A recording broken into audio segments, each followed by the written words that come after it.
Greetings people of YouTube and welcome back to my channel. And in this video we're going to be taking a throwback look at an oldie but hopefully a goodie. That being the Transformers Studio Series 05 Revenge of the Fallen Optimus Prime.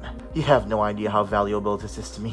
This figure right here is my first ever Optimus Prime figure, which I'll admit it's a little weird considering I have two Megatron figures. Well, first off, let me explain. So long story short, I basically got into this Transformers collecting hobby very recently, and by the time I got into it, there weren't really any Optimus figures around, save for those Commander and Leader offerings, but I ain't gonna fork out that kind of money for Truckin trailer, gosh darn it! And so I went online and kept searching and searching and searching, and finally I found this guy. Yeah, I know this has been dethroned by the SS32 and the premium finish repaint, but I couldn't find those for a good price, so here I am. Anyways, taking a closer look at the box, as you can see, this is an older Studio Series figure, the fifth one in fact, and there's going to be a bunch of plastic inside this packaging. A pretty cool image of the Michael Bay Optimus Prime right here. On this side, pretty much a close-up of the same thing. On the back, some product shots, and you can see some other Studio Series products right here. These guys came out before I was born. On this side, another image of Optimus Prime. At the top, you got another window view right here. And finally, at the bottom, do I even need to say it? So let us not wait any further and crack this thing open.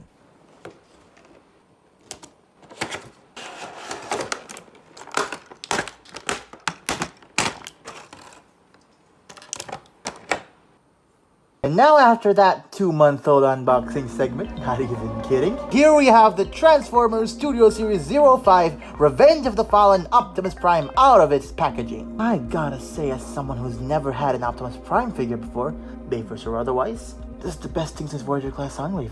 In other words, I think this figure is pretty darn cool. Yeah, I know there have been many retools and re-releases of this mold, but this is the only one that I can find and at a good price too. So yeah, let's just make the excuse that this is a throwback review. I will say though, this guy is far from perfect. And without wasting any time, why don't we just jump right into accessories. As always, with most Studio Series figures, you get a backdrop accessory. And you fans of Revenge of the Fallen might recognize this as the forest in which Optimus Prime gets arbitrarily killed off, and you know, it's the whole thing. I don't really want to get into it. It's not like it's a movie review channel or anything. This backdrop might actually be one of my favorites of the ones that I have, but alas, I'm probably more likely to just throw this thing off to the side and focus on its weapons. And you Bayverse fans are going to immediately recognize this as Optimus Prime's iconic arm blade from the live-action movies. And I think Hasbro did a pretty good job at replicating said iconic weapon. The entire thing is mostly just transparent orange plastic, but the base of the blade has been really nicely painted in this sort of semi-gunmetal gray color. And they've even engraved this sort of Cybertronian hieroglyph on both of them. That's a pretty sweet attention to detail. And integrating these weapons into the figure itself is simple enough. You simply want to insert this peg here into the bottom side of Optimus Prime's wrists. Also, I highly recommend making sure that the back of the palm is flush with the forearm. And you attach it just like so. Same thing on this side. That gives the illusion that the blades have come out of his forearm. And even a non-Bayverse fan like myself cannot deny it how cool this is. Simply put him in a proper pose and you can easily replicate your favorite scene from a pointless movie. You know, as much as I dislike the Revenge of the Fallen movie, I can't deny how quotable Optimus was in it. You'll never stop at one. I'll take you all on. Give me your face. Thank you all for tuning in while I have another episode. And weapon storage is just as simple. You simply want to turn this figure onto the back. You're gonna peg this tab here onto whichever peg hole you want.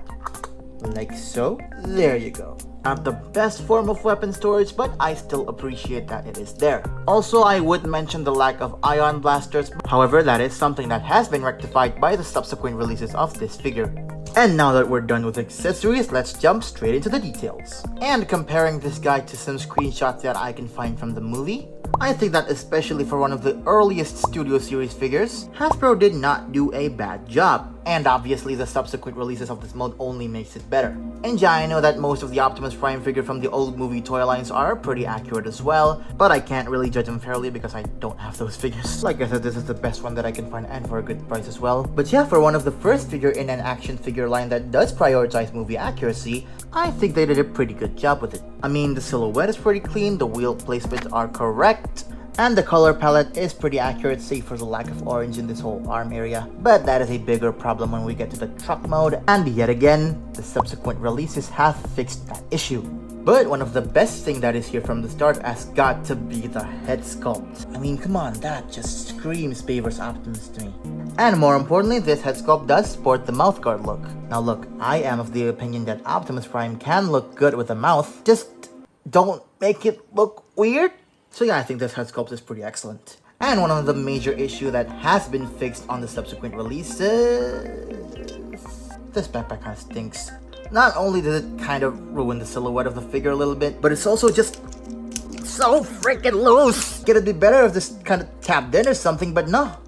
It's just kind of getting battle trap flashbacks here. I'm pretty glad that by the looks of it, this is an issue that has been resolved. This really is my biggest issue when it comes to the aesthetics. The rest of the figure looks amazing to me. And what is also amazing about this figure is that he has a ball joint at the head that is a little limited in looking side to side. Can look up that far and can look down that far. Little bit of head pivot. Shoulders move all the way 360. The shoulder pads are on a hinge joint, which allows the shoulders to move out that far. Side bicep swivel. Single jointed elbow. Would have been cool if it's double jointed, but that's okay. Nice wrist swivel. And yeah, this is for the transformation, but if you want to, you can tilt the wrist like this. Got a waist swivel. And because of the transformation, you can detach the abs section, and that'll allow him to have an ab crunch going backwards, which actually does help in terms of posing. Tapping this back in, legs move forward that far, and move back about that far. Can do a nice split. Knee rotation that is a little hindered by this wheel right here. Darn loose single jointed knee, and the ankles can move down that far, up that far, and an ankle pivot that could have been improved, but it's not too bad. Now that I've covered his posability, let's get into the size comparisons. Here's Optimus Prime next to my favorite Voyager class figure, the Transformers Studio Series Bumblebee movie Soundwave. Yeah, this guy still retains the title. The Transformers Studio Series Bumblebee movie Starscream, the namesake of my channel in case you haven't noticed. My previous review, the Transformers Rise of the Beast Studio Series Bumblebee. The Studio Series Dark of the Moon Bumblebee. They look really cool together. Comparing him to another 6-inch figure, we have the Marvel Legends Mr. Knight. And finally, a weird yet somewhat fitting comparison. The Transformers Earthrise War for Cybertron Megatron figure.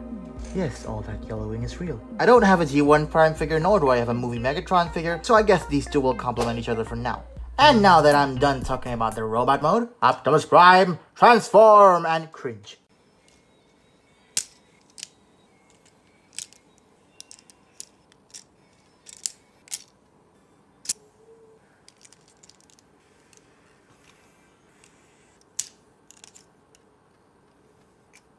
These chest windows are a bit fragile, so I recommend being very careful with them.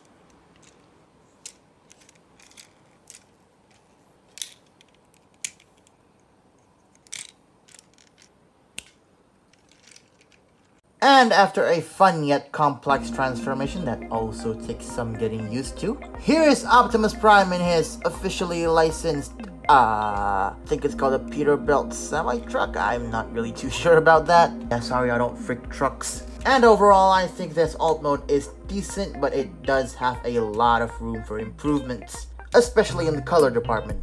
I mean, come on, this thing is desperately in need of healthy heapings of orange and silver paint. Fortunately, again, that issue has been rectified in some of the subsequent releases. Why do I have the thing again? But I do think this is still worth a closer look. You can see that for the most part, at least from the front, that the truck mode looks pretty clean. These smokestacks are a joke though. I mean, at least they're painted silver. One tiny issue that I don't necessarily have with the truck mode, but more so with the transformation, is that the robot mode does use fake truck windows for the chest area. It would have been cool if they'd actually engineered the truck windows to transform into the robot mode's chest, but it's not something that bugs me too much, so I'll let it slide. I really do like how clean and blocky the front of the truck is though. It's pretty hollow, but that is due to the transformation, so I can absolutely forgive it. And the front of the truck mode would have looked pretty cool if it had used some silver paint apps for the grille, but I'm stuck with this version now, so whatever. The biggest issue that I have with the truck mode that has not been rectified yet would be... yeah, to say the most convincing trailer bed. I mean, we do get some trailer hitch details, but overall it just looks like a pile of mess. But you can cover up this pile of mess with his sword. Dang it, it fell. Simply peg this tab into this slot, like so. There you go. And now it looks even crappier. Not the worst form of weapon storage, but it would have been cool if they'd found a spot to put it in the bottom of the truck mode. Not too bad though, I can just imagine this as a random truck carrying a movie prop or something. Or you can also do this, which is even crappier.